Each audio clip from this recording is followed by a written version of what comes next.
Hello and अस्सलाम वालेकुम everyone. आज मैं आपके लिए लेके आई हूँ अरवी के पत्तों के सालन की रेसिपी।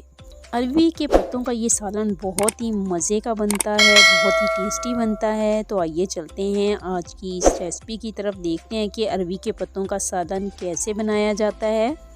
यहाँ पर मेरे पास मौजूद हैं अरवी के 7 से 8 पत्ते, जिन्हें मैंने अच्छी तरह से वॉश कर लिया है और ड्राई भी कर लिया है। अरवी के पत्तों के पीछे इस तरह से थोड़ी सी हार्ड जगह आपको नज़र आएगी, इसको आपने कट कर देना है। छुरी के साथ भी आप कट कर सकते हैं। यहाँ पर मैं कैंची का इस्तेमाल कर रही हूँ। इससे ये होगा कि जब हम अरवी के पत्ते को सीधा करेंगे तो वो एकदम बैलेंस में आ जाएगा। अरवी के पत्तों के ऊपर लगाने के लिए एक बैटर तैयार कर लेते हैं। और बैटर तैयार करने के लिए यहाँ पर मेरे पास मौजूद है 2 कप बेसन। स्पाइसेस में मेरे पास यहाँ पर मौजूद है 1 टीस्पून ज़ीरा, half teaspoon chaat masala, half teaspoon नमक, half teaspoon coriander powder, half teaspoon ही यहाँ पर हल्दी है और 1 टीस्पून लाल मिर्च पाउडर है। अब हमने इन तमाम स्पाइसेस को बेसन में डाल देना है और अच्छे से मिक्स करना है। न्यू देखने वालों से कहना चाहूँगी कि मेरे चैनल को सब्सक्राइब करें, बेल आइकन को प्रेस करें ताकि आने वाली हर न्यू वीडियो का नोटिफिकेशन आप तक पहुँच सके। जी, तो यहाँ पर अब हम पानी लेंगे और पानी को थोड़ा थोड़ा करके हमने मिक्स करना है। पानी को हमने एकदम से बिल्कुल भी नहीं डालना। अगर आप एकदम से पानी डालेंगे तो हो सकता है कि बैटर में गुठलियाँ बन जाएं या आपका बैटर बहुत ज़्यादा पतला हो जाए। यहाँ पर मैंने थोड़ा सा और पानी शामिल कर दिया है। यहाँ पर मैं तकरीबन 1 गिलास पानी शामिल कर चुकी हूँ, फिर भी बैटर अभी बहुत थिक है। यहाँ पर मैंने हाफ गिलास और पानी का डाल दिया है। जी, तो बेसन का जो बैटर है वो हमें बहुत ज़्यादा पतला नहीं चाहिए और ना ही बहुत ज़्यादा सख्त चाहिए। इस तरह से दरमियाना सा आपने बैटर को तैयार कर लेना है।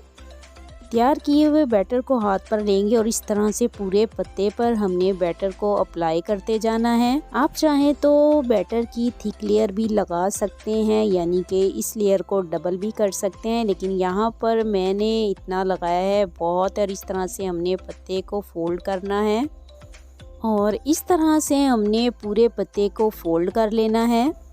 जी, तो इसी तरह से हमने अरवी के तमाम पत्तों पर बैटर लगा लेना है और इसको फोल्ड कर लेना है। अब आती है इसको स्टीम करने की बारी। यहाँ पर मेरे पास मौजूद है स्टीमर। यहाँ आपने ऐसा करना है, अगर आपके पास स्टीमर मौजूद नहीं है तो आपने एक कढ़ाई लेनी है, उसमें पानी डालना है और उस पर इस तरह से कोई भी जाली रख देनी है और उसके ऊपर हमने इस तरह से पत्तों को रखना है। स्टीमर का अब ढक्कन हमने इसके ऊपर रखना है। आपके पास कढ़ाई है तो आप कढ़ाई का ढक्कन रख दीजिएगा और तकरीबन हमने 5 मिनट के लिए इसको स्टीम करना है एक साइड से। और यहाँ पर एक साइड से जो है पत्ते वो स्टीम हो चुके हैं। पत्तों की साइड को चेंज करेंगे और 5 मिनट के लिए दोबारा इसको स्टीम करेंगे।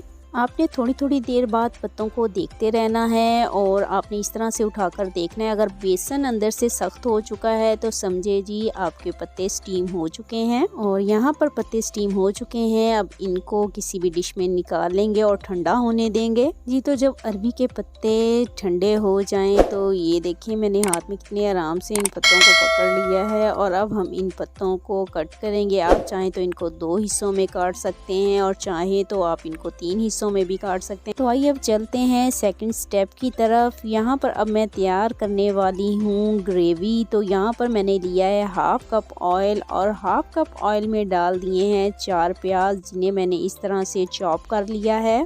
प्याज़ों को हमने इतना फ्राई करना है कि इनका कलर हल्का सा चेंज हो जाए। आपने देखा कि यहाँ पर प्याज़ों का कलर लाइट ब्राउन सा हो चुका है और इस पॉइंट पर मैं यहाँ पर डाल रही हूँ लहसुन, अदरक और हरी मिर्चों का पेस्ट, जो कि मैंने 1 टेबल स्पून लिया है। इन सब चीज़ों को हमने तकरीबन 2 से 3 मिनट के लिए फ्राई करना है। जब सब चीज़ें फ्राई हो जाएं तो इसमें हमने डाल देना है टोमेटो पेस्ट। यहाँ पर मैंने 5 अदद टमाटर लिए और इनको ग्राइंड कर लिया है। इसको भी हम 2 से 3 मिनट के लिए अच्छे से फ्राई करेंगे। 1 टेबलस्पून लाल मिर्च पाउडर, 1 टेबलस्पून चिली फ्लेक्स डाल दिए हैं, हाफ टी स्पून हल्दी भी डाल दी है। नमक आप हस्ब ज़रूरत भी ले सकते हैं, मैंने 1 1/2 टीस्पून नमक लिया है। 1 टीस्पून ही धनिया पाउडर डालना है। हाफ टी स्पून यहाँ पर कसूरी मेथी डाल देंगे। कसूरी मेथी से खुशबू बहुत ही अच्छी आती है। इन स्पाइसेस को हमने तकरीबन 3 से 4 मिनट के लिए अच्छे से फ्राई करना है। थोड़ा सा पानी शामिल करेंगे ताकि हमारे मसाले जो हैं वो जले ना। ऑयल और मसाला अलग अलग हो जाएं तो तब हम इसमें अरवी के पत्ते शामिल करेंगे। अरवी के पत्तों को डालने के बाद हमने अच्छे से इनको मसाले के साथ मिक्स करना है। यहाँ पर मैंने पत्तों और मसाले को अच्छे से मिक्स कर लिया है और अब हम इसको तकरीबन 5 मिनट के लिए दम पर रखेंगे। 5 मिनट के बाद अरवी के पत्तों का सालन खाने के लिए तैयार हो चुका है। अरवी के पत्तों के सालन की रेसिपी पसंद आई हो तो मुझे कमेंट सेक्शन में लाजमी बताइएगा और न्यू आने वाले उनसे ये कहना चाहूँगी कि मेरे चैनल को सब्सक्राइब करें, बेल आइकन को प्रेस करें ताकि आने वाली हर न्यू वीडियो का नोटिफिकेशन आप तक पहुँच सके। इसी के साथ मैं आप सबसे इजाज़त चाहती हूँ। जहाँ रहें खुश रहें, आबाद रहें, अपनी दुआओं में मुझे याद रखें। टेक केयर एंड अल्लाह हाफिज़।